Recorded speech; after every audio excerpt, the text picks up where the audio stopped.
নমস্কার, কেমন আছেন সবাই? বৃষ্টির গল্প ফোটায় আবারও আপনাদেরকে স্বাগত জানাই।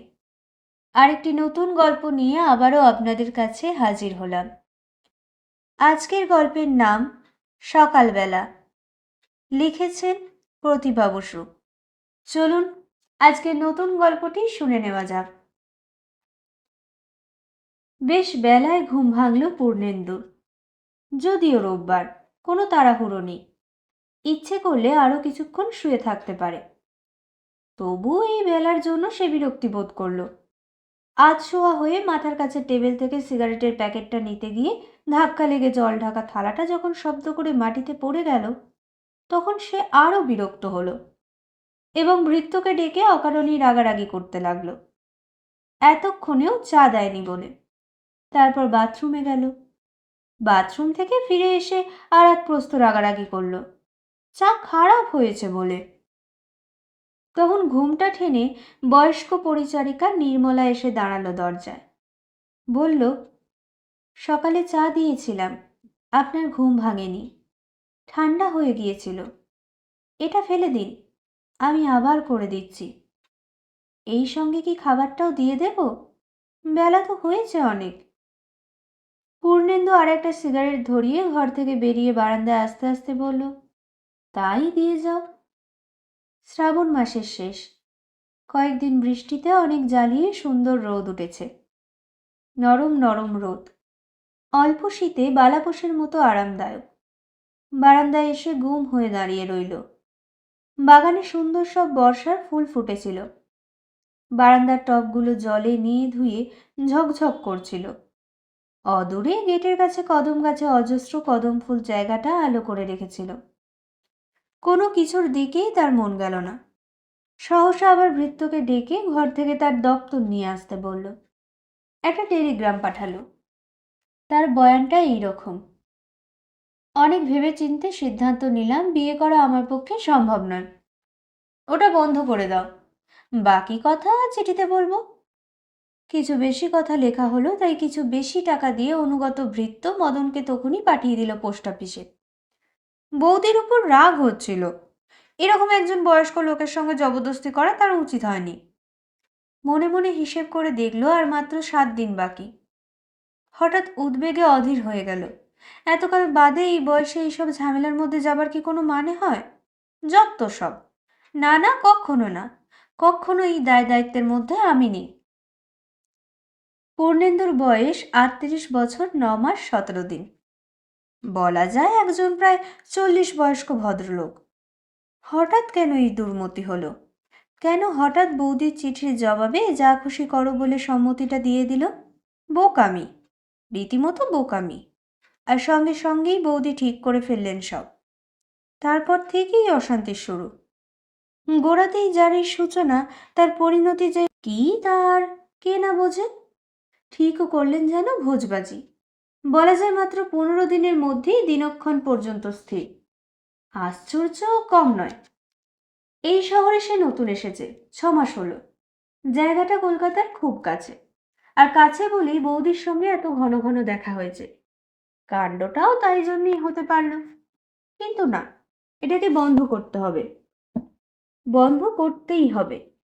নির্মলা চা নিয়ে এলো। সুন্দর অর্ধচন্দ্রাকৃতি রেলিং ঘেরা বারান্দা।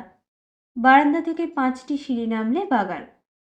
বাগানের বুক চিরে রাস্তা সোজা চলে গেছে ফটক পর্যন্ত। কোনো সাহেব আমলের উঁচু ভিতের বাংলো বাড়ি।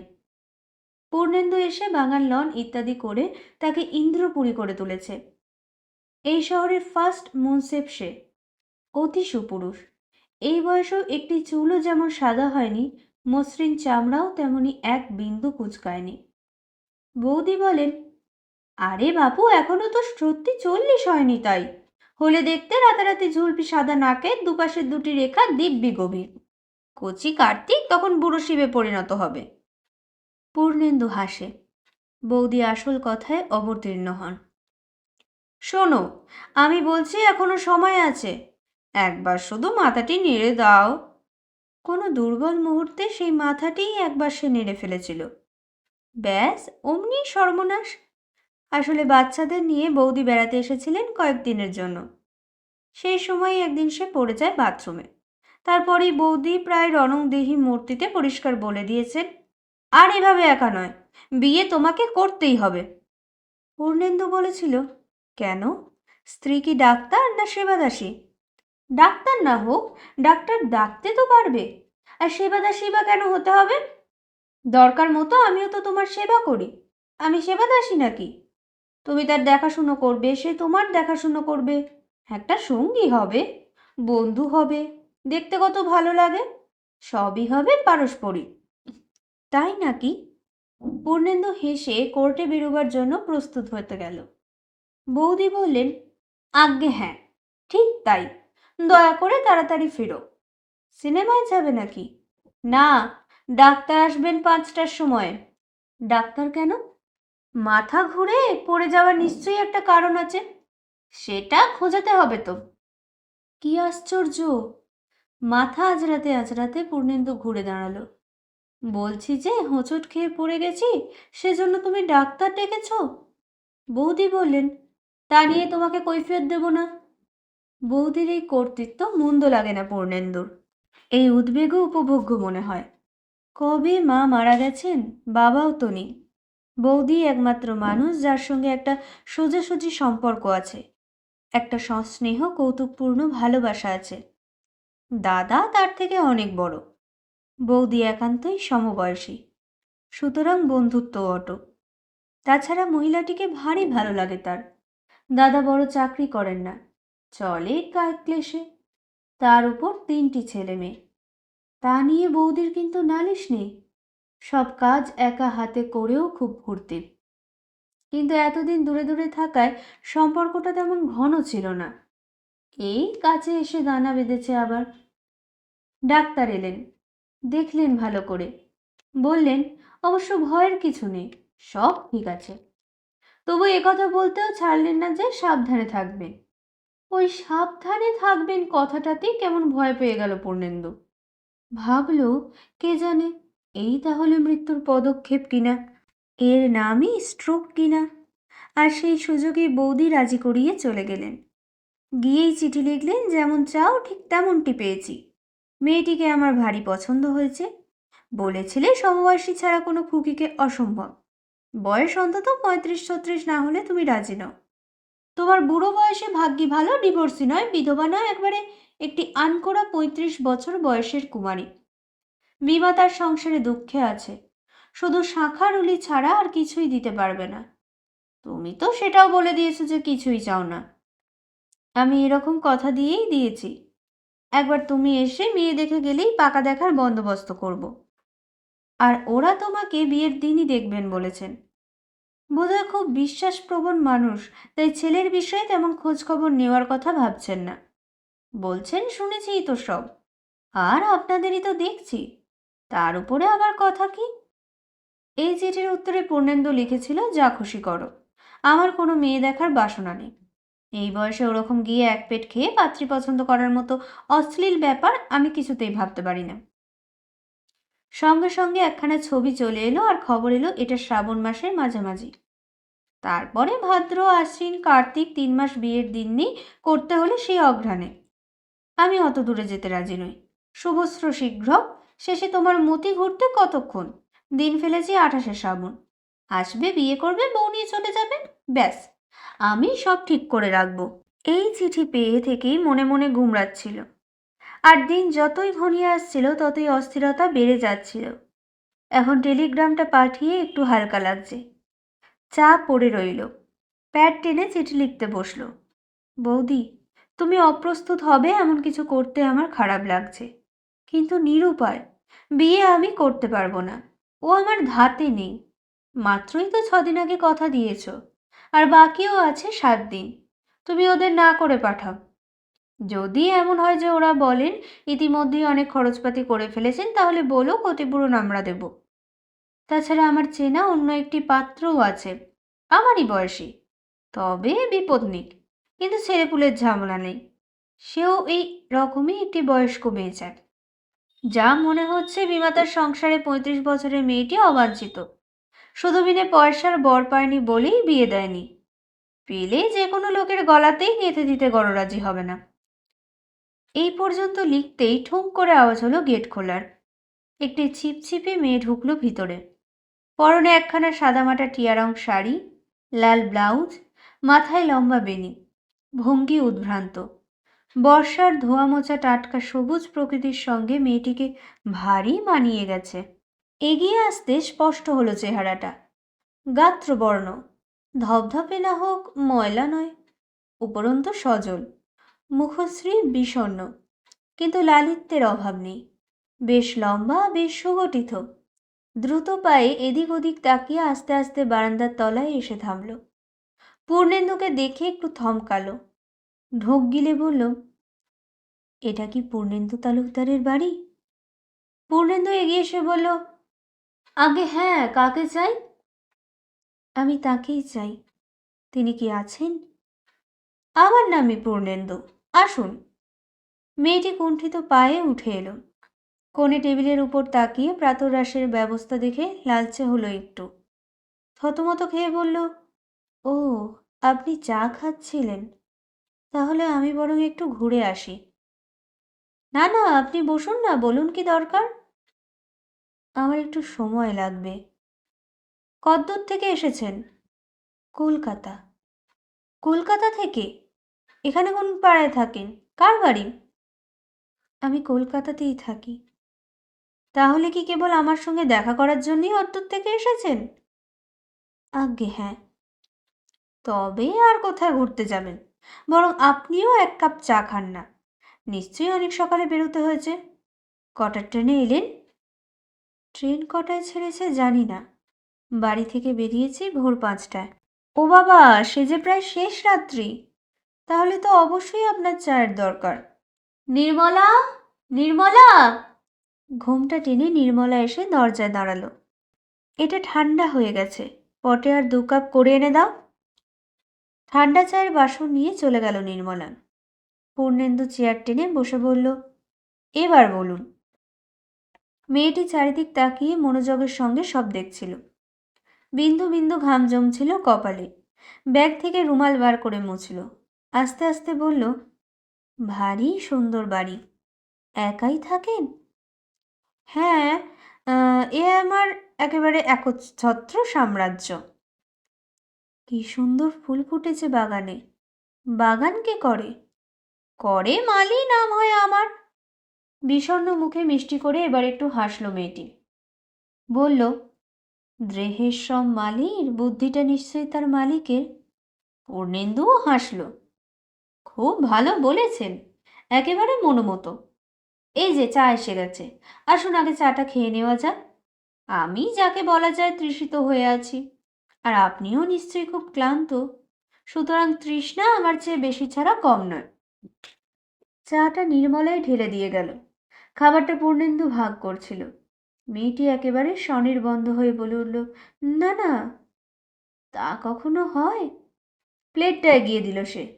লজ্জায় চোখ নামিয়ে মেয়েটি বলল, অসময়ে এসে আপনাকে বিরক্ত করলাম। অসময় কি? একা একা চা খাওয়ার চেয়ে সঙ্গী পাওয়া তো অনেক ভালো। আজ তো আমার সুপ্রভাত। সুপ্রভাত? নিশ্চয়ই। আমি অত্যন্ত জরুরি প্রয়োজনেই এসেছি। সে তো বুঝতেই পারছি, নইলে কলকাতা থেকে এত সকালে এত কষ্ট করে কেউ আসে? কি চাকরি? চাকরি? এক কথায় প্রথমে একটু অবাক হলো, তারপরেই যেন খেয়ে পেয়ে বলে উঠল, হ্যাঁ, ঠিক তাই। দুঃখিত, আমি ওই নাম কোয়াস্তেই এই শহরের বালিকা বিদ্যাপীঠের প্রেসিডেন্ট। আমার কোনো ক্ষমতা নেই। মেয়েটি চুপ করে তাকিয়ে রইল। একটু পরে বলল, আমি ঠিক কথা বলিনি। চাকরির জন্য আসিনি আমি। ও, কি কাণ্ড! আসলে কদিন আগে স্কুলে একটা পদ খালি হয়েছিল। সবাই এসে এত ভিড় করত, আমি ভেবেছিলাম, যাকগে, প্রয়োজনটা তাহলে কি? আপনাকে কতগুলো খবর জানাবার আছে। বলুন। এখন মনে হচ্ছে সেটা না জানালেই বা ক্ষতি কি? আপনার নামটা কিন্তু জানা হয়নি এখনো।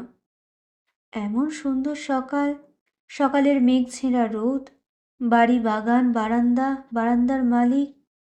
পরিপূর্ণ চোখে পূর্ণেন্দুর দিকে তাকালো সে। তারপরই সচকিত হয়ে মৃদু হাস্যে বলল, অন্য কথা ভাবছিলাম। পূর্ণেন্দুও তাকিয়ে থেকে সহসে বলল, সেটা না বললেও বুঝতে পারছিলাম। সুখের জন্য কি না কাঙাল বলুন। তাই তো আমি এখানে এসে পৌঁছাবার মুহূর্ত আগেও ভাবতে পারিনি আমার এমন মতিভ্রম হবে। আমি কিন্তু আপনার বক্তব্যটা ঠিক ধরতে পারছি না। পারা স্বাভাবিক নয়। আপনাকে কি আমি কখনো কোথাও দেখেছি? খুব চেনা চেনা লাগছে। তাও অস্বাভাবিক নয়। আমি যতদূর জানি আপনার কাছে আমার একটা ছবি পাঠানো হয়েছিল। আপনার ছবি? আজ্ঞে হ্যাঁ।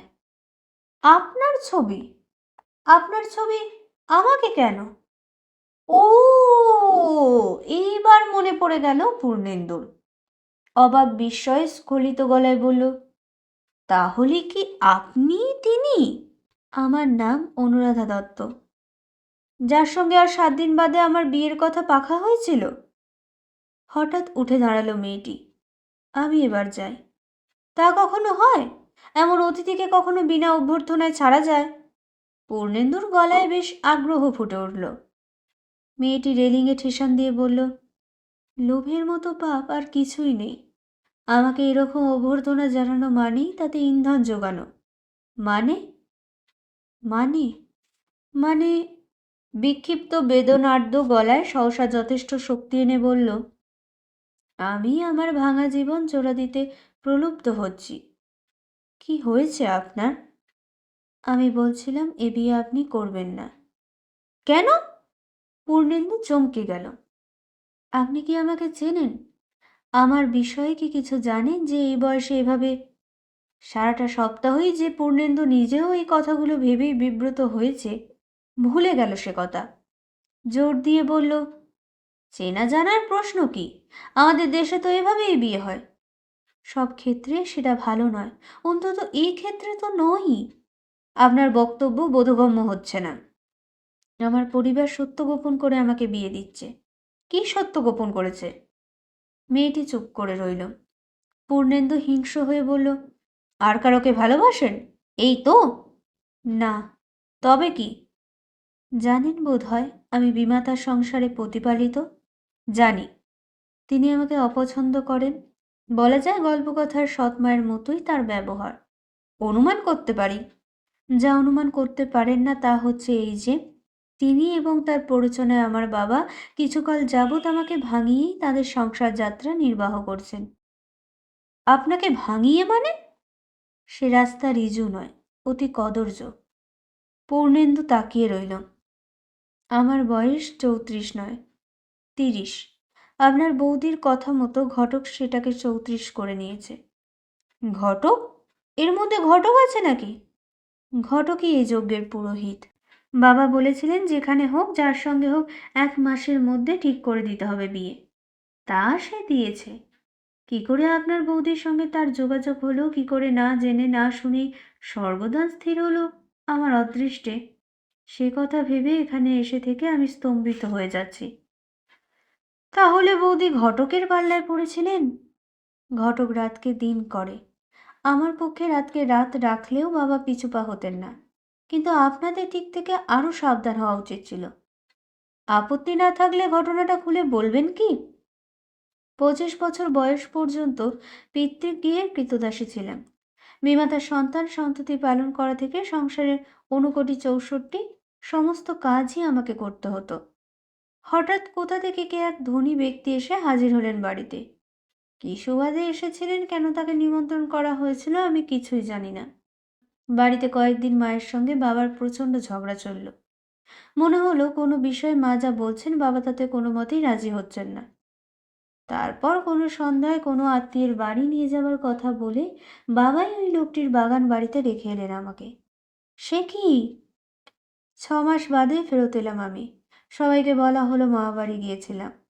কয়েকদিন মৃত্যু যন্ত্রণায় ছটফট করলাম। যেদিকে দু চোখ যায় চলে যাব ভাবলাম। আত্মহত্যার চেষ্টা করলাম, কিছুই পারলাম না। আবার জুড়ে গেলাম সংসারের ঘানিতে। বিমাতার একটি কন্যার ভালোভাবে বিয়ে হলো, কিন্তু কন্যা তো আরও 2টি আছে। দ্বিতীয়বার দালাল লাগিয়ে আবার কার সন্ধান পেল। এবার বাড়িতে কোনো বচসা শোনা গেল না। চাকরির ইন্টারভিউয়ের নাম করে নিয়ে গিয়ে আবার তার এক গুহায় ঢুকিয়ে দিয়ে এলেন। ফিরেছিলেন 3 মাস বাদে। আর এই সেদিন যখন তৃতীয় খদ্দের প্রস্তুত, আমি বুঝে ফেললাম। বাঁচবার অন্য কোনো উপায় না দেখে বললাম, আমি অন্তঃসত্ত্বা, আমাকে দিয়ে আর উপার্জনের আশা নেই। বলাই বাহুল্য, এই জন্য আমাকে যে দৈহিক নির্যাতন সহ্য করতে হলো তা অকথ্য, কেননা দ্বিতীয় লম্পটের কাছ থেকে অনেক আগেই ফিরে এসেছিল। সুতরাং এই অপরাধের জন্য সর্বতোভাবে আমি কোনো না কোনোভাবে দায়ী। ক্ষমার প্রশ্ন কোথায়? মা নবদ্বীপের রাস্তায় ছেড়ে দিয়ে আসতে বলেছিলেন। বাবা সেটা না করে কারো না কারো গলায় ঝুলিয়ে দিয়ে দায়মোচন করতে চাইলেন। কিন্তু যতদিন থেকে এই বিয়ে ঠিক হয়েছে, ততদিন থেকে আমি দিনে রাত্রে এক বিন্দু শান্তি পাচ্ছি না। কেবলই মনে হচ্ছে, ফাঁকি দিয়ে আমি কার ঘরে ঢুকবো? পাপ মানুষের দেহে নয়, মনে। আমি যা বাধ্য হয়েছি করেছি, তার জন্য আমি দায়ী নই। সেখানে আমি একটা অসহায় যন্ত্র মাত্র। কিন্তু যিনি আমাকে বিশ্বাসের সঙ্গে গ্রহণ করবেন, তাকে আমি কোনো রকমেই ঠকাতে পারি না। সে পাপ তো দেহের পাপের মতো স্নান করলেই ধুয়ে যাবে না, মনের মধ্যে সাপের বিষ হয়ে অহরহ আমাকে যন্ত্রণা দেবে। পূর্ণেন্দ্র তীব্র স্বরে বলে উঠল, এ অবস্থায় আপনি ওরকম পিতামাতার কাছে থাকলেন কেন? কোথায় যাব বলুন? আমার কেউ নেই। অবিরাম গৃহবন্দী থেকে ঘর ছাড়া আর আমি কিছু জানি না। আমার চরিত্র এত দুর্বল যে বিদ্রোহ করে রুখে উঠব তা পর্যন্ত পারি না। ছেলেবেলা থেকে ভয় ছাড়া আমার কোনো সঞ্চয় নেই মনে। আমি বিশ্বাস করি না। তাই যদি হবে, তাহলে কি সাহসে এখানে এলেন? আমার বিবেক বোধই আমাকে আজকে এখানে নিয়ে এসেছে। এই আমি প্রথম জ্বলে উঠেছি একেবারের জন্য।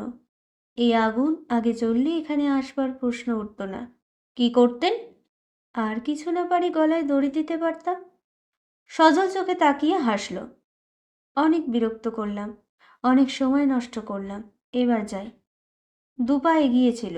পূর্ণেন্দু উঠল। তার মুখের ফর্সা রং টকটক করছিল। বলল, কোথায় যাবেন? আর কোথায়? যদি ট্রেনের তলায় না পড়তে পারি, নিশ্চয়ই সে বাড়িতেই উঠব গিয়ে। অসম্ভব। অনুরাধা থামল। ব্যাকুল স্বরে বলল, কত যে অসম্ভব আমার চেয়ে কে বেশি জানেন। এমন কি হয় না, আপনি সত্যি আপনার স্কুলে আমাকে একটা কাজ দেবেন? বাচ্চাদের আনা নেওয়ার কাজ দিলেও আমি তা করতে পারি। যে মেয়ে আর 7 দিন বাদে আমার স্ত্রী হবে, তাকে আমি আর কাজ করতে দেব কেন? কি? অনুরাধার ভুরু বেঁকে গেল। এইমাত্র বিয়েতে অসম্মতি জানিয়ে একটা টেলিগ্রাম পাঠিয়েছি, এখনও আর একটা পাঠাতে হবে।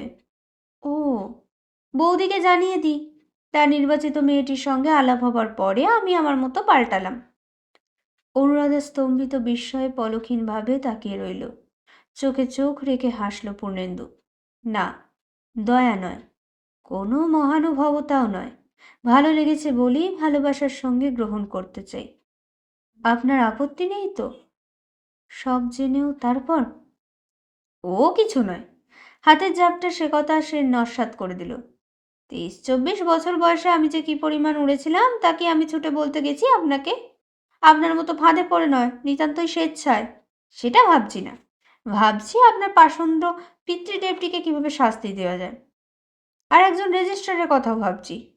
রেজিস্ট্রার? এখন তো 7 দিন অপেক্ষা করা সম্ভব নয়। ওই নরকুণ্ডে এক মুহূর্তের জন্য আর আপনাকে যেতে দিতে আমি রাজি নই। রেজিস্ট্রার আমার চেনাই আছে। বললেই নিয়মকানুন লঙ্ঘন করে সাক্ষী সাবুত ডেকে এখনই একটা বিয়ের ছাড়পত্র দিয়ে দেবেন। আমি বরং যাই, সব ব্যবস্থা করে ডেকেই নিয়ে আসি। আপনি ভিতরে যান, বিশ্রাম করুন। গৃহস্থালিও দেখতে পারেন একটু। হঠাৎ আবেগ ভরে হাতটা হাতের মুঠোয় নিয়ে, আমার ভীষণ ভালো লাগছে, কি সুন্দর দিনটা আজকে। চলে গেল সে। অনুরাধা আকাশের দিকে মুখ তুলে তাকালো। এত দুঃখের পরে, এত প্রার্থনার পরে, এতদিনে সত্যিই ঈশ্বরকে প্রত্যক্ষ করে এক অনির্বচনীয় আনন্দময় উত্তেজনার উপলব্ধিতে অভিভূত হয়ে রইল।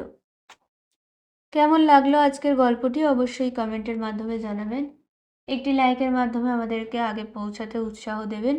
চ্যানেলটি সাবস্ক্রাইব করে বেল আইকনটি প্রেস করে রাখবেন, যাতে সর্বপ্রথম নতুন গল্পটি আপনার কাছে পৌঁছায়। দেখা হবে খুব শীঘ্রই নতুন একটি গল্প নিয়ে।